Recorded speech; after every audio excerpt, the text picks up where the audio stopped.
A very good evening to all my dear students. Welcome you all for our SST online class. Dear students, today we are going to start our new chapter, that is Features of a Democratic Government. Today, democratic governments are usually referred to as representative democracies. In representative democracies, people do not participate directly in decision making. They choose their representative through an election process. These representatives meet and make decisions on behalf of the people. Firstly, we'll understand the meaning of democracy. Abraham Lincoln, one of the greatest presidents of USA, defined that a government of the people, by the people, and for the people. See, the people are the ultimate source of power, and its success and failure depends on them. They are free to elect a government of their own choice by exercising their right to vote.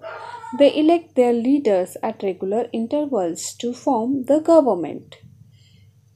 By the people, the adult citizens choose the member of the government from among themselves. For the people, the chosen members take decision on behalf of the people.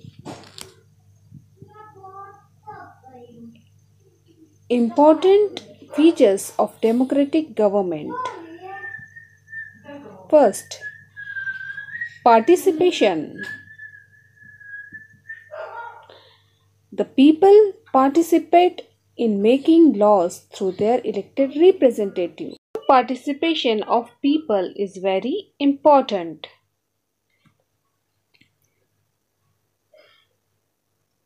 Number 2.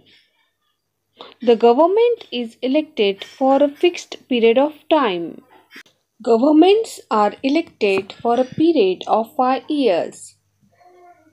The elected representatives are accountable to the people. The ultimate power lies with the people. At the end of that period, elections are held again. If the people are satisfied with the government, they may re-elect it. If not, they may elect another. During elections, people must understand that voting is their right and they must exercise their right without any fear or influence. In a democratic country,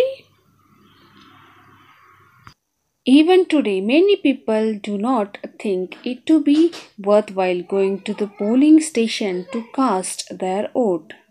By doing so, they are allowing others to choose and elect the representative of their own choice. People can express their views through different media such as newspaper, television, films, etc. People can also participate in various forms of protest such as rallies, signature campaign, strikes, etc. Dear students, in a democratic country, the government had to sometimes change its decision because it is responsible to the people. Democracy allows people to participate. All sections of people, especially the poor or illiterate people, are not actually able to do so. These people sometimes organize themselves into social movements to pressurize the government to meet their demands.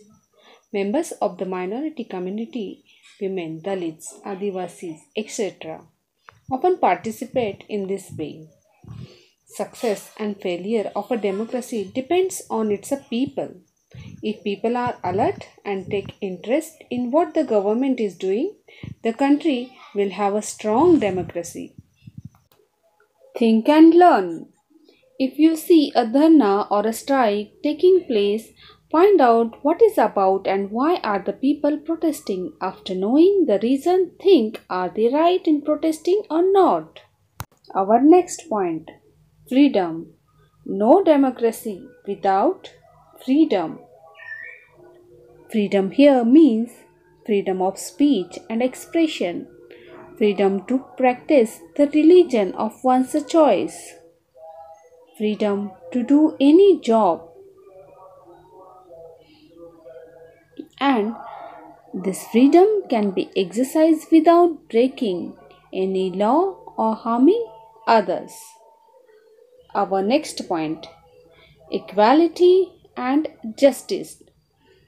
Equality and justice are the key element of a democratic government. Everybody is equal before the law, as we learn in the Constitution lesson. Everyone enjoys equal status and gets equal opportunities to study, to earn a living. Everybody has the right to get justice. Justice are inseparable. Justice can only be achieved when people are treated equally. There can be justice only if there is equality in terms of wealth and social status. The government has therefore made special provision for groups within society that are unequal. Page number 68, there is a news from the newspaper, The Times of India. Read that news. Many people are denied fair opportunities because of economic and social inequalities. Our constitution allows some special benefits to be given to such a people. The government maintains a list of castes and tribes that need to be given special benefits. Untouchability has been practiced in India for many centuries. This group of people has suffered injustice like denial of education, transport, or medical facilities. Even the chance of offering prayers in a temple was denied to them. Gandhiji, Dr. Ambedkar, and many other reformers realized that to provide justice, everybody has to be treated equal. Untouchability is now banned by law. It is a punishable offence under Article 17 of the Constitution of India. Moreover, in our society, girls and boys have not been treated equally. To overcome this injustice, government has made efforts to provide special provisions for education of girls by providing free education up to secondary school to single girl child. Our next point, universal adult franchise. It means all adults in the country are allowed to vote. But it was not always like this. Can you believe that? There was a time when governments did not allow women and the poor to participate in elections. In their earliest forms, government allowed only men who owned property and were educated to vote. This meant that women and the poor and the propertyless and the uneducated were not allowed to vote. The country was governed by the rules and regulations that these few men made. Do you know? In India, before independence, only a small minority was allowed to vote. Several people, including Gandhiji, were shocked at this unfair practice. They demanded universal adult franchise. That is, all adults should have the right to vote. In 1931, Gandhiji said, I cannot possibly bear the idea that a man who has got wealth should get the vote, but a man who has got character but no wealth or literacy should have no vote, or that a man who honestly works by the sweat of his brow day in and day out should not have the vote. for the crime of being a poor man. Balances in democracy. Our government. There are two categories of government: central government and state government. These governments are divided into legislature, executive, and judiciary. Legislature make laws for the country. Executive puts these laws into force. And judiciary protects the laws, applies them to settle disputes among citizens to between states. The Union Legislature, lawmaking body of the central government, is the Parliament. It consists of two houses, Lok Sabha and Rajya Sabha.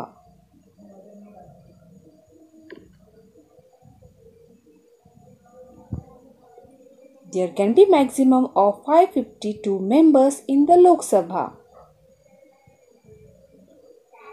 and Indian citizen above 18 years can vote to elect these members.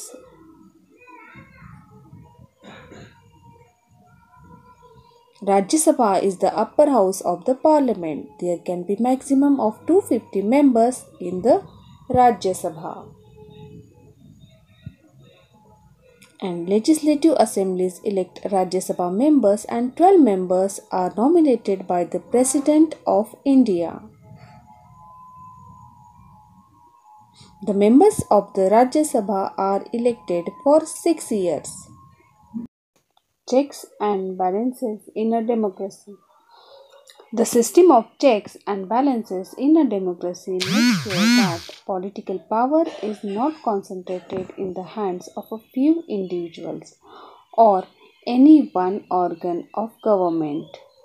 To avoid misuse of power, there is a system for separation of powers between these three organs, which we just now learned: executive, legislature, and judiciary. Some examples of the checks and balances practiced in India are: the majority party is kept in check by the opposition parties. The Prime Minister and his government are accountable to Parliament as a whole. During the question hour time, the Parliament can question the policies of the Prime Minister and so on. A law passed by the Parliament can be declared unconstitutional by the Supreme Court if it is not according to the Constitution.